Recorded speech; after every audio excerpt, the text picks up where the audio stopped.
collect your information and present it in multiple formats through the same company. Absolutely, and I feel very prepared for that. And now it's just a matter of narrowing it down to, now, do I want to specifically do radio? And you can't even specifically do radio anymore. They got Mike and Mike in the morning where they have their show on ESPN now. They're talking sports on radio.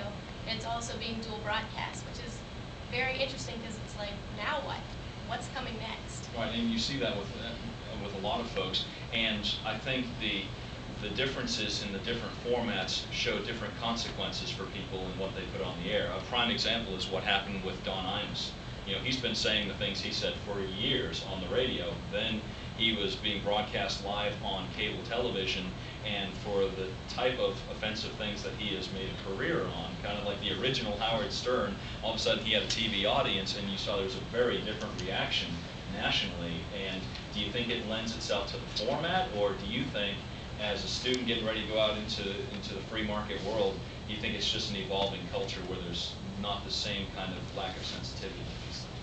Well, I know that one thing is television is broadcast to a lot larger area than radio, and that's something, like, I know that Don Imus is played in every state on some station, but I guess I'm trying to say is TV is broadcasted to a larger area, so it's no wonder that he got in trouble just for speaking the way he does on radio when he got more noticed on television.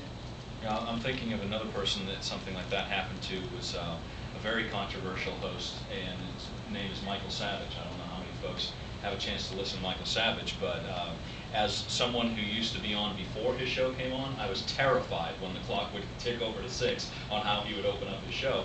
Well, he had a television show, I think it was on CNN, and made comments that he still to this day will make on radio, but was quickly dropped from the television network. So, as far as for people that are starting off in an industry, I think really having the capacity to say, I'm not really sure where I want to go with this. I'm not sure how it's going to be played out, but gathering the skills necessary to adjust to whatever it is that's in front of you is probably the best standing you can have going into it. That would be my opinion from the free market side of things.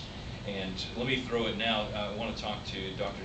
Delaney about communication in general, because here we're talking about media and politics and everything else, but really the complexity and the expectation of people being able to communicate and articulate their ideas and conflict resolution, everything else, is such a strong thing to bring into to a potential employer, saying, look, here are the skills I have, here's how I'm able to communicate my own situation and my own goals, and I've also identified what your needs are, here's how I'm going to fix it.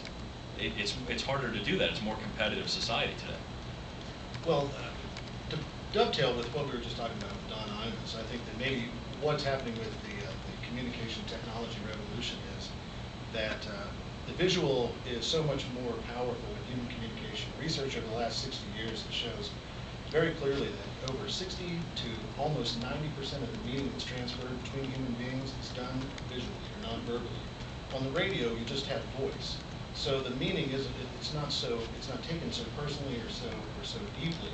But when you then see the nonverbal visual, the intonation, the facial expressions, people might then say, he really means that. He's not just poking fun. It's an interesting observation, but I have a little bit different view of it. Having done TV and radio, I think that there's more of a sincerity and more accountability on radio because people are more finely tuned to what it is you're saying. And a prime example, I think the same can be said with written word, where you have the opportunity to write things out, you can think them out, but when you read a transcript of someone's speech, and we already mentioned Barack Obama, I challenge my listeners, if you've seen a speech and you're moved, which if you have a heartbeat, you have to acknowledge the man is a pretty rare speaker. But if, from a political standpoint, if you read his speeches rather than listen or watch his speeches, there are a lot of people who walk away with a different interpretation of what that speech was and what was said. And so I think that in radio, I think there's a tighter bond or relationship that goes between the people that are on a microphone and the listeners, because you don't have any confusion. Well, I won't say there's not any confusion, because certainly I understand that no matter what you say, there's people who will hear what they want to hear. We experience that from time to time, but it's an interesting observation, because when we started putting a webcam into the studio, I know that it did affect me at first, wondering, oh, well, people are going to be able to tell when I'm just trying to stir the pot. You know, if I'm just trying to play devil's advocate and I'm laughing, or sometimes if a caller calls in, and everyone who listens to the program for any amount of time, you know there are the callers that will make you just pull your hair out. You know, I don't care what political philosophy you have or what your background is, there is going to be some point where someone is on the air calling in where you are absolutely livid, screaming at your radio. Well, I'm no different. I'm human too. I shut my microphone off, and I'll scream in the studio, and then get back on, and people say, I don't know how you're so patient. I'm not really. I just shut my microphone off, and I screamed to Agnes.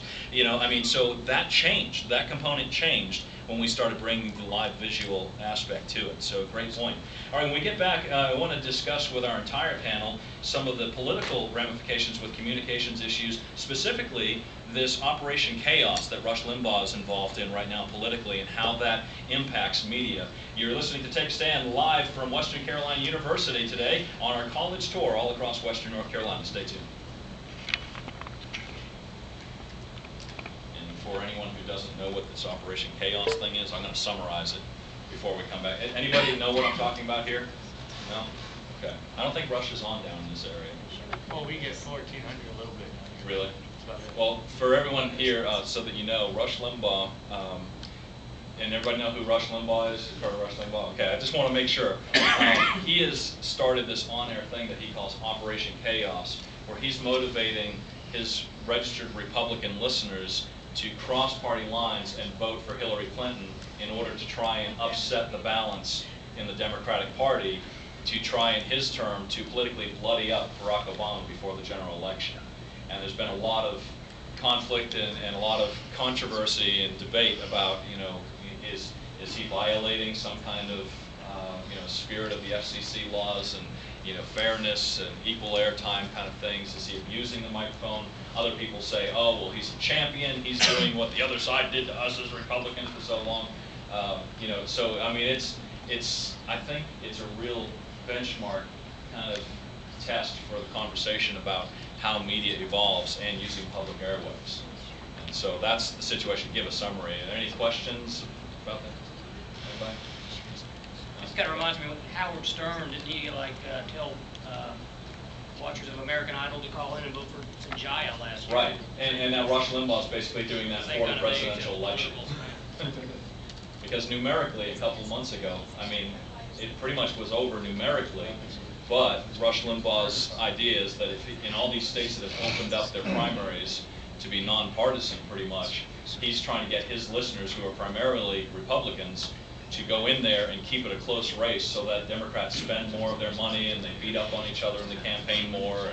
And that way both candidates would be weaker come the general election, where he feels John McCain's a weak candidate, so he wants to level it so his party will have a better chance of winning. Ty? Do you feel that it might happen? Because I don't. In politics, anything can happen. I mean, you know, you look at some of the gaps. You mentioned Howard Dean earlier. Howard Dean was running away with momentum in that presidential campaign, and all of a sudden that, and it was done. It was over in a single soundbite, which was unfair, I thought. I mean, when you looked at the actual speech, it was like a college campus pep rally type thing. It was completely consistent with the energy and the form that he was in. And that soundbite going on talk radio and TV newscasts all across the country made him look like a nutcase.